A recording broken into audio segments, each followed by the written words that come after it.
জগৎ জননী শ্রী শ্রী বড়মা শ্রীচরণে কোটি কোটি প্রণাম জানাই। পরম পূজ্য পাদ শ্রী শ্রী বরদাস শ্রীচরণে জানাই কোটি কোটি প্রণাম। প্রধান আচার্যজি পরম পূজ্য পাদ শ্রী শ্রী দাদা শ্রীচরণে জানাই কোটি কোটি প্রণাম। পরম পূজ্য পাদ শ্রী শ্রী বাবাইদার শ্রীচরণে ও ঠাকুর পরিবারের প্রতি প্রত্যেকের শ্রীচরণে আমার কোটি কোটি প্রণাম জানাই। উপস্থিত সকল সিনিয়র, আমার সমস্ত বয়োজ্যেষ্ঠ দাদারা, কর্মী, ঠাকুরের পাঞ্জাধারী কর্মীরা, দাদা ও মায়েরা, সবাইকে আমার প্রণাম ভক্তি ভালোবাসা জয়গুণ জানাই। আমার শরীরটা একটু খারাপ, ঠান্ডা লেগে গেছে, তো আমাকে 2-3 দিন আগে বলা হয়েছিল যে একটু ইষ্ট প্রসঙ্গ করবেন। সুনীল ভাই, মানে সুনীলরা আমাকে বলেছে সুভাষদা আপনি একটু আলোচনা করবেন। আমি বললাম মনে মনে ভাবছি আলোচনা কি করব, 68 সূর্য সেন স্ট্রিট, এই আমার স্মৃতি মন্থন হচ্ছে শুধু যে আমার সেই ছাত্র অবস্থায় 1976 সাল থেকে 68-এ আমরা এসেছিলাম, যখন স্টুডেন্ট হিসেবে অজ পাড়াগাঁ থেকে ডাক্তারি পড়তে এসেছিলাম। তখন ওই কলকাতার medical college, national medical college, তার সাথে অনেক স্টুডেন্টের সঙ্গে পরিচয় হয়েছিল। প্রথম পরিচয় হয়েছিল আমাদের হোস্টেলের কিছু সাধারণ মানে স্টুডেন্টরা পরিচয় করে দিয়েছিল যে এই এখানে তোদের একটা ঠাকুরের মন্দির আছে জানিস না। মানে সেটা আমাদের আমার ঘরের টেবিলে ঠাকুরের ফটোটা থাকতো, আর নামমাত্র দীক্ষিত ছিলাম শুধু, কোনো রকমে কিছুই জানতাম না। সবকিছু খাওয়া দাওয়া, যেমন আমিষ টামিষ খাওয়া, ওই শুধু ইষ্টভৃতি করা, একটু মন্ত্র জপ ধ্যান করা, ইষ্টভৃতিরা পাঠানো। তো কলকাতায় এসে ওই হোস্টেলে থাকতে থাকতে তাদের পরামর্শে 68-এ গেছিলাম। যাওয়ার পরেই থেকেই আমার জীবনের এই সমস্ত কর্মজীবনটাই ঘুরে গেল। আজকে সেটা স্মৃতিমন্থন হচ্ছে যে আজকে ঠাকুরের পাঞ্জাধারী কর্মী হয়েছি, এখানে ঠাকুরের কেন্দ্র মন্দির হয়েছে, শ্রী শ্রী দাদা আচার্যদেরকে চিনেছি, ইষ্ট কর্ম চিনেছি, ইষ্ট প্রাণতা চিনেছি, ইষ্ট স্বার্থ চিনেছি, আচার্যদেবকে ভালোবাসার যে প্রবণতা, সব যা কিছু ঠাকুরের কর্ম সব হাতে খড়ি, ওইটাই স্মৃতিমন্থন হচ্ছে। এতদিন যেন সব চাপা ছিল, বাইরে বেরিয়ে এসে আছি কর্মজগতে। 68 সূর্য সেন স্ট্রিট। তো সেখানে যখন আমরা স্টুডেন্ট লাইফে যাওয়া শুরু করেছিলাম, তখন সঞ্জীব দা একটা ইয়ং সুন্দর হ্যান্ডসাম যুবক, গৌতম চক্রবর্তী ছিলেন তার থেকে জুনিয়র একটা হ্যান্ডসাম সুন্দর যুবক প্রফেসর। সঞ্জীব দা একজন টিচার। তাছাড়া আরো ছিলেন যারা, তাদের মধ্যে ব্রহ্মদা ছিলেন, ব্রহ্মপ্রসাদ দাস। এসব সিনিয়র কর্মীরা আমাদের এই স্টুডেন্ট, অর্থাৎ যারা ডাক্তারি করি, অর্থাৎ একটু ঠাকুরের দীক্ষিত, তাদের দেখে এমন ভাবে তারা আমাদেরকে প্রতিদিন আসার জন্য প্রেম ভালোবাসার জাল ফেললেন যে প্রতিদিন চায়ের আসর, মুড়ি, বাদাম ভাজা এইসব খাওয়া হতো, আর আসর বসিয়ে সেখানে আমাদের তিনি আয়োজন করতেন। তো কখনো সঞ্জীবদার সামনে বসতাম, কখনো ব্রহ্মদার সামনে বসতাম। আর সব থেকে যেটা মনে পড়ছে বেশি, সেটা হচ্ছে শ্রদ্ধেয় অমরদা। সেই অমরদা সেই দিন আমাদের মানে ছোট ভাইয়ের মতো এত ভালোবাসতেন। আমরা 2 ভাই, দুজনেই ডাক্তার, আমার দাদা, আমরা একই সঙ্গে বন্ধুর মতনই থাকতাম। একই সঙ্গে এক হোস্টেলে থাকা, এক ইয়ারে পড়া, একসঙ্গে বেড়ানো, একসঙ্গে সিটিতে যাওয়া। তো অমরদা আমাদের সবসময় লক্ষ্য রাখতেন, সেটা আজ মনে পড়ছে। অমরদা তখন হোমিওপ্যাথি ডাক্তারি পড়তেন ডিএনডি কলেজে, থেকে এসেছিলেন। সে অমরদা প্রতিদিনই আমাদের হোস্টেলে আসা, তার চাই, খবর নেওয়া, কি করছো, কেমন আছো, কি, এবং যাতে ওই হোস্টেলে 2-1 ছেলে দীক্ষিত হয়, সে অমরদার চেষ্টা ছিল। আর এত ভালোবাসতেন আমাদেরকে, তাদের তিনি যাজন করতেন, সৃষ্টিতে নিয়ে যেতেন। আর তার এই পরিশ্রমটা দেখতাম যে সেখানে তিনি একটা যেন ওয়ার্ড বয়ের মতো কাজ করতো, একটা জাস্ট একটা যেন কর্মচারী।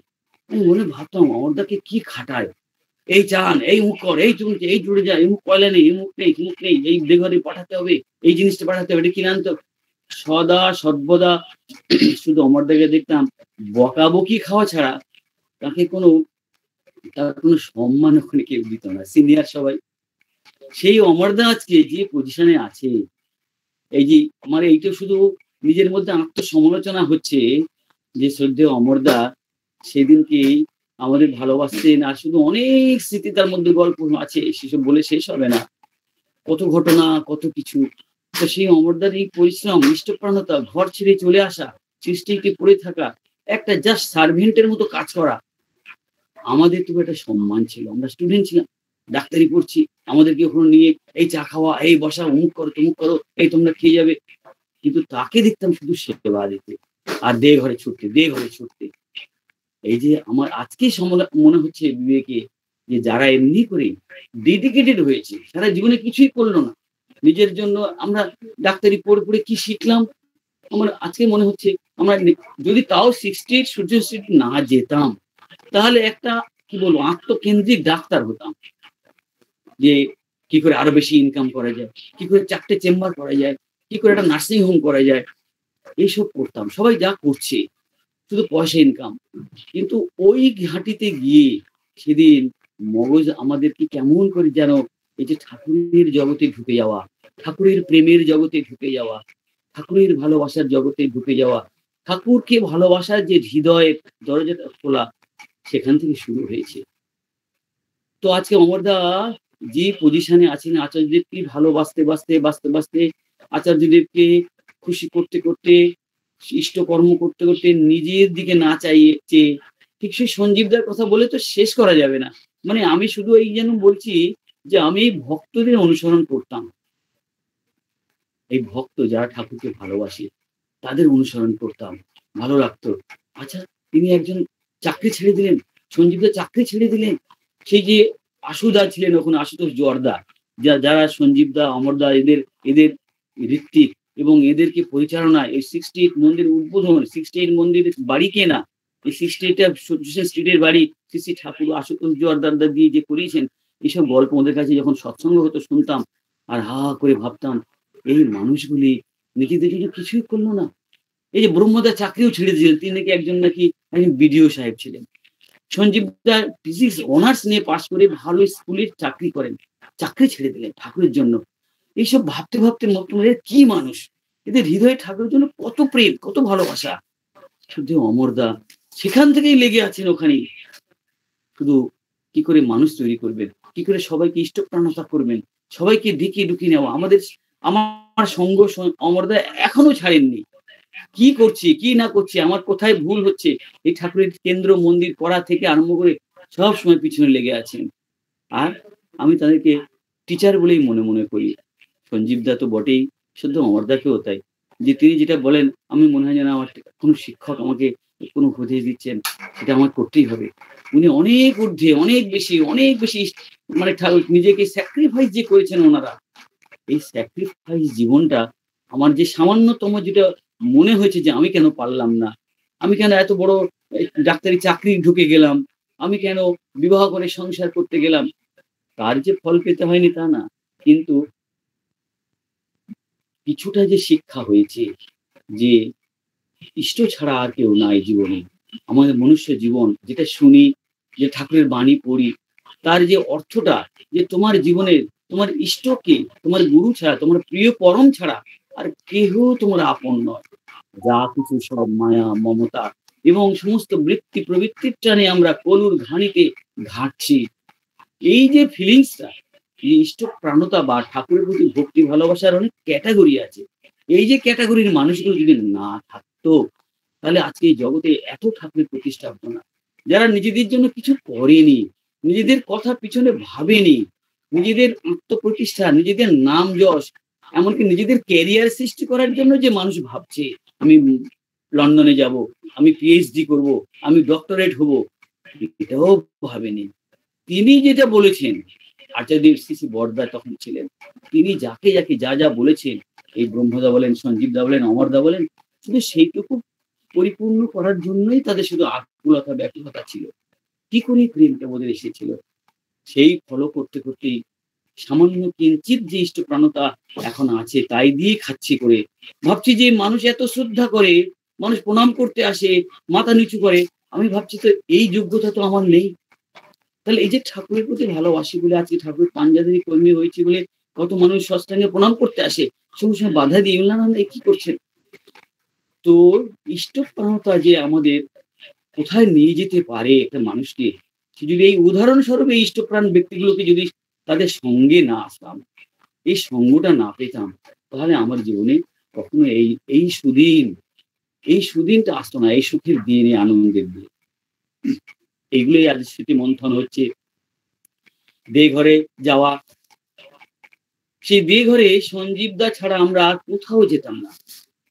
যদি কখনো দেঘরে গিয়ে সঞ্জীবদার একটু আড়ালে হয়েছি, অর্থাৎ কোথায় ছিলাম এতক্ষণ, কোনো বড় ইষ্টপ্রাণ ব্যক্তির সঙ্গে বসে ইষ্ট প্রসঙ্গ করছিলাম, তাতেও বকা খেতে হতো।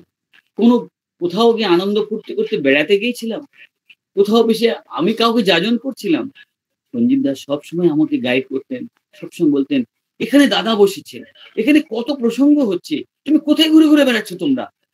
তার মানে এত বকতেন, তখন সেই সেন্সটা আসেনি।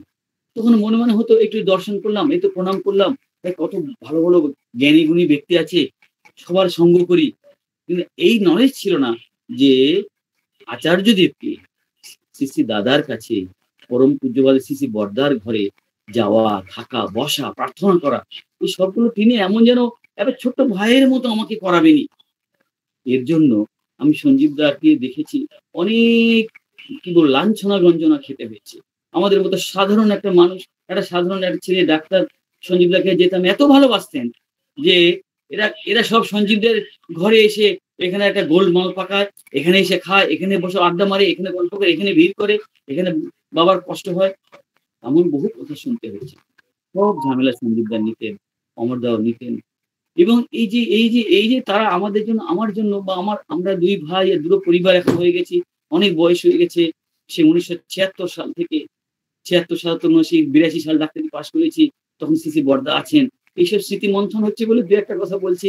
কারণ এখানে যারা আজকে লিঙ্কে আছে 68 এর সঙ্গে লিঙ্ক, কলকাতার সব কর্মীরা আমার থেকে অনেক বেশি জ্ঞানী, অনেক বেশি ইষ্টকর্মীর কথা জানি। তো আমার মনে পড়ছে তখন সিসি বর্দা মৌনব্রত অবলম্বন করেছেন। অনেক ঘটনা। সিসি বর্দা কথা বলতেন না। তখন দেখতাম সিসি দাদাই ছিল তার একমাত্র সহায়। তিনি কাউকে দেখে মুখে একটু হাসি ফুটতো না। সবসময় গম্ভীর মুখে বসে আছেন চৌকিতে। কত লোক প্রণাম করছে, কত লোক আসছে যাচ্ছে, একটু তাকাচ্ছেন হয়তো, কোনো বাক্য নেই। সেখানে কারো ঢোকারও অধিকার, বেশিক্ষণ থাকার অধিকার নেই। দেখতাম পরম পূজ্যপাদ শ্রী দাদা যখনই ঢুকতেন, শ্রী বর্দার সেই হাসি মুখটা কেমন যেন হেসে উঠতেন, কেমন যেন ছোট শিশুর মতো তিনি আঁকুপাকু করতেন, যে এই যেন কি তার অতি প্রিয়জন চলে এসছে, এবার তার মনে আনন্দ এসছে। এই অনুভবগুলো আমার তখন হতো। তাহলে শ্রী দাদাকে শ্রী বর্দা এত ভালোবাসতেন, এত ভালোবাসতেন। আর শ্রী দাদা বাবার জন্য, তখন তাকে সবাই বাবাই বলে ডাকতেন, পিতৃদেব বলে ডাকতেন। বাবার জন্য তার জীবনে আর কোনো ইষ্টকর্ম কথা তিনি ভাবতেনই। তিনি সবকিছু করতেন। কিন্তু আমাদের সম্মুখে বলতেন যে, কত লোক কত ইষ্ট কাজ করে, আমার আর কিছু করা হয় না। আমি শুধু ওই বাবার কাছেই বসে থাকি। ওই ছোট্ট যে ঘরটা, গেট থেকে ঢুকে যে ঘরটা, ওই ঘরটাই ছিল দাদার ঘর। একটা বেঞ্চে বসে থাকতেন। একটা কুকুর জোজো থাকতো বসে। আমরা সবাই সেখানে আশেপাশে বসে থাকতাম। ওইখান থেকে যদি কোনো ঘটনা, শিশির বর্দা ঘরে বসে আছেন এবং সেখানে তার একটু কাশি উঠেছে, কষ্ট হয়েছে, হঠাৎ দাদা উঠে ছুটে চলে গেলেন। সবাই আমরা অবাক হয়ে যেতাম। কি হলো হঠাৎ? পিছন পিছন হয়তো আমরা কিছু লোক যাচ্ছি, কোনো অনেক কর্মী দাদার অফিস খুব প্রিয়, তারা পিছন পিছন ছুটছে। ছুটে গিয়ে দেখে বাবার এমন কাশি পেয়েছে শিশু পিতৃদেবের, যে তিনি একদম বন্ধ হয়ে যাওয়া অবস্থা। কেউ সেখানে নাই, কেউ সেটা ঠিক করতে পারছে না। শেষে দাদা ছুটে গিয়ে সাথে সাথে হোমিওপ্যাথি একটা ড্রপ হাত ফোঁটা দিয়ে একটু জল দিলেন, খেলেন, বাবা ঠিক হয়ে গেলেন। দাদার সাথে তাকিয়ে তাকিয়ে হাসছেন। কিছুক্ষণ পরে গায়ে মাথায় কিন্তু আবার আস্তে আস্তে চলে আসছেন আবার আমাদের কাছে। গম্ভীর হয়ে আছে সবাই। দাদা বলতেন, জানিস আমার এখানে না একটা ঘন্টা বাঁধা আছে। বাবার যদি কিছু একটু হয় না, আমার যেন সেই ঘন্টাটাই বেজে ওঠে। অর্থাৎ শ্রী শ্রী পিতৃদেবকে আচার্যদেব এত প্রেম বা এত ভালোবাসতেন, তার অন্তঃপ্রাণ হয়েছিলেন, ইষ্টপ্রাণ হয়েছিলেন, যে পৃথিবীতে এরকমই দেখা যাবে না। তো এই যে তিনি এখন বর্তমানে আমাদের প্রধান আচার্য। এখন দেখছি বাবাই দাদা তিনি সেই একই ট্রেডিশন, সেই ট্রেডিশন দেখছি। ঋত্বিক দাদের কাছে শুনি, ঠাকুরকে দেখিনি, সিসি বরদাকেও সেই ঠাকুরের সঙ্গ দেখিনি। কিন্তু এই গল্পই শুনি, এই পরম্পরায় যে সিসি ঠাকুর নাকি বরদা না আসলে ঠাকুরের খাওয়া ঘুম সব বন্ধ হয়ে যেত। বড় খোকা কখন আসবে? বড় খোকাকে দেখলেই সিসি ঠাকুরের আনন্দ। বড় খোকাকে দেখলেই ঠাকুরের মুখে হাসি। বড় খোকাকে দেখলেই ঠাকুরের কত বাণী মনে পড়ে। বড় খোকা দেখলেই ঠাকুরের কত ইষ্টকর্ম মনে পড়ে। সবাইকে ভালোবাসে। বড় খোকা নেই সামনে, ঠাকুর মন মরা হয়ে থাকতেন। এগুলো শুনতাম, দেখতাম, বইয়ে পড়ছি। আমি দেখছি সেই যে ট্রেডিশন, ঠাকুর অন্তঃপ্রাণ সিসি বরদা, আচার্য অন্তঃপ্রাণ বরদা, অন্তঃপ্রাণ পিতা, অন্তঃপ্রাণ সিসি দাদা, আর আচার্যদেব সিসি দাদা অন্তঃপ্রাণ বাবাই দাদা। এই যে ঠাকুরের যে ট্রেডিশনটা দেখে আসছি, এখনো বেঁচে আছি, যদি এগুলো এই যে দেখে যাচ্ছি যে আচার্য পরম্পরায় সিসি বরদা, তার মধ্যে ঠাকুর লীলা করছেন। ঠাকুর লীলা করছেন বরদার মধ্যে। একটা সময় ঠাকুর এটা নিজে মুখে লিখে গেছেন, আমি আর বড় খোকা এক। সে একটা দ্বন্দ্ব পরিবেশ চলে এসেছিল যে ঠাকুর যদি না থাকেন তাহলে আমরা কোথায় যাব? ঠাকুরের কাছে বসা, সব যাজন, সব কথা, সব ইষ্টপ্রাণতা, যা কিছু সমস্ত বক্তৃতা ফক্তৃতা আজকে মানুষ যা দেয়, সব কিন্তু ঠাকুরের মুখনিসৃত কথা। ঠাকুরের কথা থেকে মানুষ শিখেছে এত ইষ্টপ্রাণতা, এত যাজনের কথা, এত বক্তৃতার কথা, যা কিছু মানুষ দেয় সব ঠাকুরেরই কথা। ঠাকুর এগুলো কত কথা বলতেন, অহরহ তার শুধু কথা ছিল। আর সেই ঠাকুর যখন চলে যাবেন, একটা ভাব, ঠাকুরের বয়স হয়েছে, ঠাকুর অসুস্থ হয়ে যাচ্ছেন, সেই হাউজার মান্দা অনেক অনেক স্মৃতি রয়েছে। তো তারপর তখনই ঠাকুর নাকি মানুষ তখন ভক্তদের বলতেন যে আমি আর বড় খোকা একই, বড় খোকা আর আমি একই, টাকার এপিঠ আর ওপিঠ। 60 সৃজনশীল যখন সৎসঙ্গ হতো, তখন ঋত্বিক দাদার কাছে এই কথাই শুনতাম যে সিসি বরদাকেই ঠাকুর বলেছেন, মা আমি যা আর বড় খোকার মধ্যে আমি আছি। তো সেই যে ঠাকুর অন্তঃপ্রাণ সিসি বরদা, সেইটাই সেই ট্রেডিশন আচার্যদেব পরম পূজ্যপাদ দাদার মধ্যে দিয়ে বিরাজ করছে। যিনি ঠাকুর অন্তঃপ্রাণ, যিনি বাবা অন্তঃপ্রাণ, যিনি যিনি সেই আচার্য মানে পিতা অন্তঃপ্রাণ, আচার্যদেব সিসি দাদা, তার মধ্যে ঠাকুর লীলা করছে। আজ সঞ্জীবদার কাছে যখনই শুনি তখনই মনে পড়ে কত কথা। মানে তিনি যে এত ভাগ্যবান সঞ্জীবদা, যে তিনি সিসি বরদার সঙ্গ করেছেন। সিসি বরদার ঘরে দিনের পর দিন, রাতের পর রাত একাই অবস্থান করেছেন সঞ্জীবদা। এমন কথা সঞ্জীবদা আমাদের বলতেন, জানো, এমন অনেক কথা সিসি বরদা আমায় বলেছেন যেগুলো বলা যাবে না কাউকে। অর্থাৎ সিসি বরদা সঞ্জীবদাকে তার পরিবারের একেবারে অতি ঘনিষ্ঠ একজন বলে জানতেন। সঞ্জীবদার কাজ ছিল কি করে মানুষ ই করা। আমরা যখন দেঘরে যেতাম সেই সিসি বরদার আমলে, মনে পড়ে একটা রাত সঞ্জীবদা কিন্তু ঘরে ঘুমাতেন না। তখন আমরা সবাই উঠছি, ডাক্তার হয়েছি, চাকরি করছি, আমাদেরকে কি করে মানে ইষ্টপ্রাণ করা যায়, তার আকুলি বিকুলি। কি করে বরদার ঘরে সবসময় প্রার্থনা করব। প্রার্থনা সবাই যেতেন নাট মণ্ডপে, সঞ্জীবদা আমাদেরকে বলতেন এখানেই প্রার্থনা করবে আমার সাথে। তখন সঞ্জীবদা ওখানে হারমোনিয়াম বাজিয়ে নিজেই প্রার্থনা ধরতেন। একটা সময় রাঙামা প্রার্থনা ধরতেন আর সঞ্জীবদাই ধরতেন। সেই সময় সেই যুগটার কথা আমি স্মরণ করছি। আর আমাদের একটা অধিকার ছিল সঞ্জীবদার পিছন পিছন গিয়ে সিসি বরদার ঘরে ঢুকে পড়া। অনেকে খুব খারাপ চোখে দেখতেন, এরা কারা এখানে ঢুকে পড়ে, এরা কারা, এ কি? আরে কেউ বলতেন ডাক্তার। আরে ডাক্তারটা কি হয়েছে, এখানে ঢুকে কি অধিকার দিয়েছে? সত্যি কথা, সঞ্জীবদার অধিকারে আমাদের অধিকার ছিল অনেক। যেখানে যেগুলো আমার করার যোগ্যতা নেই, সেসব জায়গায় সঞ্জীবদার অধিকারে আমরা যেতাম। তার জন্য ওই বলেছি সঞ্জীবদাকে অনেক লাঞ্ছনা গঞ্ছনা শুনতে হয়েছে। তো এই যে তার কাছে বসে প্রার্থনা করতাম, তার মুখের দিকে তাকিয়ে থাকতাম সিসি বরদার দিকে, আর সঞ্জীবদা প্রার্থনা করতেন। এইবার চলে আসা আর এই সঞ্জীবদার কাছে সমস্ত দেঘরের গল্প করা। তিনি কেমন করে কত গল্প, কত কথা, কত ইষ্টপ্রাণতা ছিল তিনি আমাদের বলতেন। আর বলতেন, শোনো, এখন তার ঘরে তো সদা সর্বদাই লোক একটা, তার ঘরে দাঁড়াবার জায়গা থাকে না। যে তার ঘরে যে কারো ব্যক্তিগত জিনিস, এত মানুষ তার ঘরে ঢুকতেন। ঠাকুর পরিবারের কেউ কেউ কিংবা আমাদের অনেক ইষ্টপ্রাণতা সঞ্জীবদার পাশে যারা থাকতেন, সেই আমার রাজেন্দার কথা মনে পড়ে, শ্রদ্ধেয় রাজেন ব্যানার্জিদা পাশে থাকতেন। অনেক মানুষরা, অনেক ইষ্টপ্রাণ ব্যক্তি, অনেক ঠাকুরের মানে বড় বড় কর্মীরা, তারা খুব অসন্তুষ্ট হতেন। আমি অনুভব করতাম, জানি না আমার ঠিক কিনা, অসন্তুষ্ট হতেন যে সব এখানে ভিড় করে, সঞ্জীবদার এত প্রেম ছিল, ভালোবাসা, একটা মানুষকে তিনি ছাড়বেন না। যেন আমার মনে হয় যেন সেই ঠাকুরের মতনই, যে একটা মানুষকে ছাড়াও তার ইচ্ছারে সব যেই আসছে তাকেও সেখানে একটু চা খাওয়ানো, মুড়ি খাওয়ানো, তাকে একটু সেবা দেওয়া, এই ছিল সঞ্জীবদার কাজ। তো অসুস্থ হয়ে যাওয়ার পর সঞ্জীবদা মনটা খুবই খারাপ ছিল। ঠাকুরের দয়া দেখলাম সত্যি তিনি ঠিকই উঠেছেন। আশ্চর্য হয়ে এই কটা পুরুষ তিনি ঠাকুরের সঙ্গ করছেন। আমার এটি শিক্ষা হচ্ছে যে সঞ্জীবদা ঠাকুরের সঙ্গ করেছেন, সঞ্জীবদা শ্রী বড়দার সঙ্গ করেছেন, সঞ্জীবদা পূজ্যপাদ দাদার সঙ্গ তার সেবা করেছেন, সঞ্জীবদা বাবাই তাকে সেবাও করছেন, সঞ্জীবদা অবিন বাবুর সেবা করছেন। আরো একটা কথা শুধু মনে পড়ে, যে ঠাকুর পরিবারে আমরা যে সময়ে ছিলাম, সেই সময় এই যে কার্তিকদা যে বয়সে, সঞ্জীবদারা সেই বয়সে, আর অনেকে আছে, অনেকে দেখতাম ঠাকুর পরিবারের যারা ছোট পুত্র নাতি গোছের, তাদেরকে অতটা শ্রদ্ধা ভক্তি করতেন না। আমি সঞ্জীবদাকে লক্ষ্য করেছিলাম, আমাদের শেখাতেন। যখন বড়দাকে প্রণাম করছি, তখন ওদের পাশে বাবাই দাদা বসে আছেন,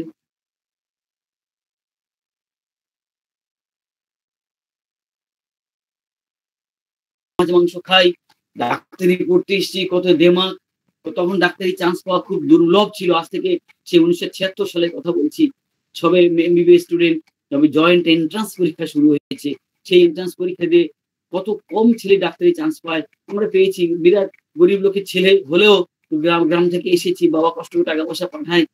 তো তখন এই যে সস্তেনে নিব মানে নিরামিষ খাবো, এইভাবে ঠাকুর অন্তঃপ্রাণ হয়ে যাব, এই যে ভাবটা আনার জন্য তারা আমাকে এমন এমন বলতেন, মনটা যেন আগুনের মতো হৃদয় থেকে কি একটা যেন ফুটে বেরোতো, যে চমকে উঠতাম, ধমকে উঠতাম। কি গো, তোমরা ঠাকুরের হবে না? এই ভাষাগুলো আগে, হ্যাঁ ঠাকুরের কেন হবো না, এত অপূর্ব ভাবে তারা যাজন করতেন, এত কথা সুন্দর সুন্দর বলতেন। তখনই মনটা গলে যেত, আর তখন বলতাম আগে হ্যাঁ ঠাকুরের হবো। তাহলে তোমরা কালকে চলে এসো, ষষ্ঠী ঠাকুরের ব্রত গ্রহণ করো। তখন ভাবতাম যে কি করতে হবে, না কি করতে হবে, আর কোনো প্রশ্ন নেই যে আমাদের এই নিরামিষ খেতে ওইসব ভাবি না। আমরা তখন গিয়ে বললাম, যে উনি বললেন যে যাও কালকে সকালে স্নান করে না খেয়ে চলে আসবে। আমি, আমার দাদা, আরো দু একজন হোস্টেলের ছেলে ছিল, আমরা 3-4 জন একটা ব্যাচ এসে সেদিন প্রথম সস্তেনে নিয়েছিলাম হোস্টেলে। ঘরে যখন ফিরে গেলাম, আমার তো কি খুশি, তোমরা সস্তেনে নিয়েছো। তার একটা সাকসেসফুল যাজন। কিন্তু এই যে বিরুদ্ধ পরিবেশ ছিল সেই হোস্টেলে, আমরা আমাদেরকে এত ইনসাল্টিং টোন্টিং টিটকারি মারতে লাগলো, যে তোরা কি বিধবা হয়ে গেলি, তোরা অমুক হলি, তোদের কে এইসব মাথা খারাপ করে দিয়েছে। আমরা তখন ভাবলাম কি সর্বনাশ, তাহলে কি ভুল হয়ে গেল, আমার মনটা প্রাণটা আকুলি বিকুলি করছে। কিন্তু সেই যে 68 সুজন স্ট্রিটে ঢুকলেই যে পরিবেশ সৃষ্টি হয়, 68 সুজন স্ট্রিটে ঢুকলেই ঠাকুর ঘরে বসে, বা সঞ্জীবদার ছোট্ট একটা রুম হল ঘরের মধ্যে বসে তিনি যে ঠাকুরের কথা বলেন, ব্রহ্মদা যে বলতেন, অমরদার যে সঙ্গ, একটু সেই চা খাওয়াতেন, টোস্ট খাওয়াতেন, এইসব সঙ্গ 68 ঢুকলেই আমার সমস্ত দুঃখ ভুলে যেতাম। সমস্ত অ্যান্টি যাজন কোথায় যেন একদম আগুনের মতো উড়ে চলে যেত। মনে হতো এই তো ঠিক পথে এসেছি, এইটা একটু ভালো লাগছে। এই ভালো লাগাটা, সেই ভালো লাগাটা, আর বিরুদ্ধ পরিবেশে এসেই যে নেগেটিভ পরিবেশে আমাদের সবসময় বিচ্ছিন্ন করে দেওয়ার যে চেষ্টা ছিল, এই দ্বন্দ্ব নিয়ে অনেকদিন চলতে চলতে আমরা জিতে গেলাম। আমাদেরকে পেয়ে বসলো ঠাকুর। আমরা ষষ্ঠ নিয়ে আনন্দের সূর্যশ্রী দুবেলা প্রার্থনা করতে আসতে শুরু করলাম। এবং তখন থেকে, তখন প্রি মেডিকেল থেকে যখন এমবিবিএস ফার্স্ট ইয়ার সেকেন্ড ইয়ারে উঠলাম, আমার একটা ছেলে নেশা ছিল এই যে যাজন করা। এই যাজন করতে পারতাম না, কিছুই তো জানি না ঠাকুর সম্বন্ধে, বড় বড় কথা তো বললে হবে না। একটাই জিনিস দেখতাম, যে আমি তাদের ডেকে ডেকে নিয়ে আসতাম, আমার বন্ধুদের স্টুডেন্ট অনেক ডাক্তার তারা দীক্ষা নিয়েছিল। কিভাবে? আমার মনে হতো স্টুডেন্ট স্ট্রিটের পরিবেশটা এত ভালো। এই যে তখন একটা পুরনো ঠাকুর ঘর ছিল, সেই সিংহাসন ছিল ঠাকুরের, সেই সিংহাসনের ওই পরিবেশ, কাম অ্যান্ড কোয়াইট। দুপুরবেলা কলেজ থেকে দুটো বন্ধুকে ডেকে নিয়ে এসে ওখানে আসতাম, তখন বলতো যাও ঠাকুর প্রণাম করে এসো। ওদের নিয়ে ঠাকুর প্রণাম করতে আসতাম, ওরা এই শান্ত পরিবেশ প্রণাম করে চুপচাপ বসে থাকতাম অনেকক্ষণ। এই দেখে, এই পরিবেশেতে আমি দেখেছি আমার অনেক বন্ধুরা তারা গলে গেল, বা কি অপূর্ব রে, এখানে আসলে মনটা কি ভালো হয়ে যায়। তারপর না খাইয়ে যা ছাড়বে না, এই খেয়ে যাও তোমরা। সেই বন্ধুদের যা মানে কি বলবো, সেই তাদেরকে যত্ন করে খাওয়ানো, আনন্দবাজার খাওয়ানো, এই করা, অমরদার ভালোবাসা। তারপরে তখন সঞ্জীবদা ব্রহ্মদা আমাদের আনন্দবাজার করে খাওয়ানো, সেই ছেলেগুলি কেউ আর দীক্ষা না নিয়ে যেতে পারেনি। এই ছিল যাজনের প্রক্রিয়া। 68 সুজন স্ট্রিটে আনতাম, ওই ঘুরে ঘুরে দেখাতাম, ওই বসে থাকতো, ওই কাম এন্ড কোয়াইট পরিবেশ। সেই যুগের কলকাতা শহরে 68 সুজন স্ট্রিটের পরিবেশ আর কোথাও খুঁজে পাইনি। আজও তারপর থেকে অনেকবার সিস্টেটে যাচ্ছি। যত যাই তত যেন সিস্টেটে আমাকে যেন নতুন লাগে। সিস্টেট নতুন সেই ভেঙে, বাড়ি ভেঙে নতুন অপূর্ব বাড়ি হয়েছে। আরো যেন নতুন রহস্যময় সিস্টেট সুইজারল্যান্ড স্ট্রিট। আর সেই প্রেম, সেই ভালোবাসা, সেই ট্র্যাডিশন যেন মনে হয় সেই সমানে একই ট্র্যাডিশন চলেছে। সেখানকার কর্মী যে ওখানে আসে, সে সেরকম প্রেম ভালোবাসায় সবাইকে ভালোবাসে, সবাইকে ইষ্টপ্রাণ করে তোলে। কত কর্মী তৈরি হয়েছে সিস্টেট থেকে। যারাই আসতো ওখানে, প্রত্যেকে সস্তেনী হোল্ডার হয়েছে। প্রত্যেকে চাকরি পেয়েছে ওখানে থাকতে, থাকতে। প্রত্যেকে যাজক অধূর্তের ডাইরেক্ট ঋত্বিকের পাঞ্জা হয়ে কত জায়গায় কত মানে দায়িত্বপ্রাপ্ত কর্মীরা আছে। আমি ভাবি, তাই সেদিন সেই কথায় একটা জিনিস ভাবতাম, আচ্ছা 60 সুনির্দিষ্ট মন্দির লেখা নেই কেন? দেখি লেখা আছে যে পশ্চিমবঙ্গ সৎসঙ্গ রেজিস্টার অফিস। এটা মনে প্রাণে তখন মনে ভাবতো, এটা কি? তো কোনো ঠাকুরের মন্দির লেখা নেই। প্রশ্ন করেছিলাম। প্রশ্ন করার পর সেই ছোটবেলায় তারা বলেছেন, শ্রী ঠাকুরের তো এইটাই বাড়ি। ঠাকুর এই বাড়িতে বলেছেন এটা আমার বাড়ি।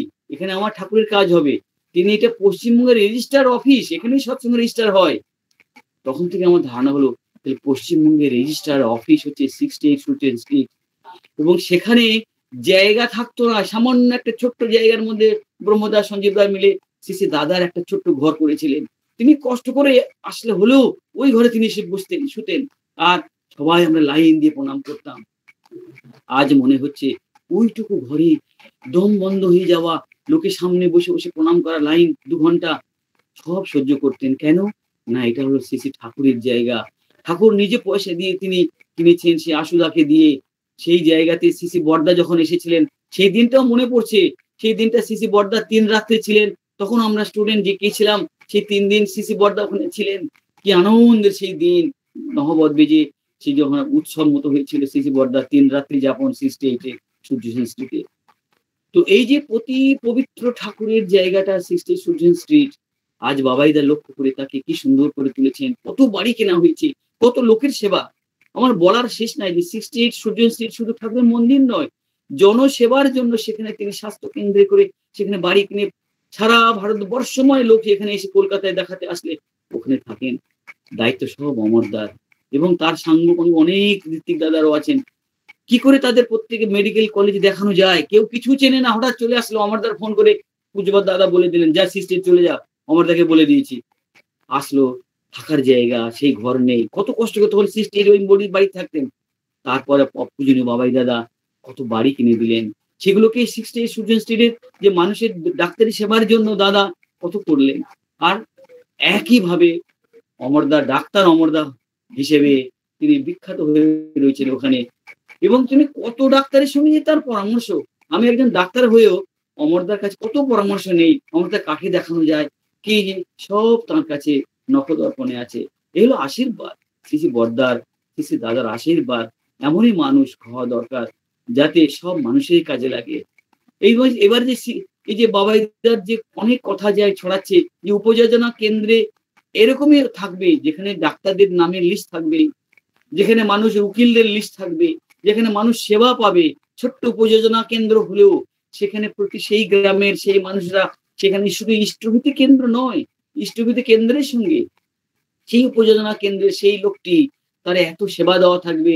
পুরো ডাক্তারদের লিস্ট থাকবে। বড় হসপিটালে, নার্সিং হোমের কোথায় কোন ফেসিলিটি আছে যেখানে তাকে টপ করে একটা সেবা দেওয়া যায়, সেই গুরু ভাইটাকে একটা ভালো সেবা দেওয়া যায়। অমুক জায়গায় যান, অমুক জায়গায় এই কেন্দ্র এইটা আছে, অমুক জায়গায় এই স্পেশালিস্ট সব থেকে ভালো। এগুলো বাবাইদা তার এই দিব্য দৃষ্টিতে লক্ষ্য করে তিনি আমাদেরকে বলেছেন। তাহলে এইটাও বিশাল ব্যাপার। অর্থাৎ মানুষের সেবা দেওয়া, মানুষকে বিপদে আপদে রক্ষা করে, তাদেরকে মৃত্যুর হাত থেকে রক্ষা করে, তাদের ইষ্টপ্রাণ সে হবেই একদিন সেই মানুষ যদি রক্ষা পায়। তো সেই সেবাও চলছে। তার মেন উদাহরণ পশ্চিমবঙ্গে ছাড়া ভারতবর্ষে, সেখান থেকে সেই সেবা, এই সেবাটাকে কেন্দ্র করে যদি আমরা উপযোজনা কেন্দ্র এবং আমি যতটা পারি সবাইকে এটা বলি, উপযোজনা কেন্দ্র যারা যারা করেছে, যে বাবাইদার যে নির্দেশ, এটাকে ফুটিয়ে তুলতে হবে। এই প্রসঙ্গে আমি এখানে বলে শেষ করবো যে পূজনীয় বাবাইদার যে উপযোজনা কেন্দ্রের কথা তিনি যে বলেছেন, সেই উপযোজনা কেন্দ্রের জন্য আমরা এখন লাগবো, আমাদের বাস্তবে আসতেই হবে। কতদিন আমরা থাকবো পৃথিবীতে, নেক্সট জেনারেশন যারা আছে তারা যাতে এই ট্রেডিশনটাকে চালিয়ে যায়, তারা যাতে এটাকে বাবাইদার পূজনীয় অবিন বাবুর সাথে একবার তাদের অক্ষরে অক্ষরে তাদের নির্দেশটাকে পালন করতে পারে, সেটা করতে হবে। যা ভুল আমরা করেছি যেটা চলে গেছে আর হবে না, নেক্সট জেনারেশন যারা না করে উপজেলা কেন্দ্রগুলোকে একেবারে একটা ঠিক ফুল ফ্লেজেড কেন্দ্রের মতন ছোট্ট হলেও করে ফেলতে হবে। তার জন্য যা করণীয় আমাদেরকে বেরোতে হবে, মানুষের কাছে যেতে হবে।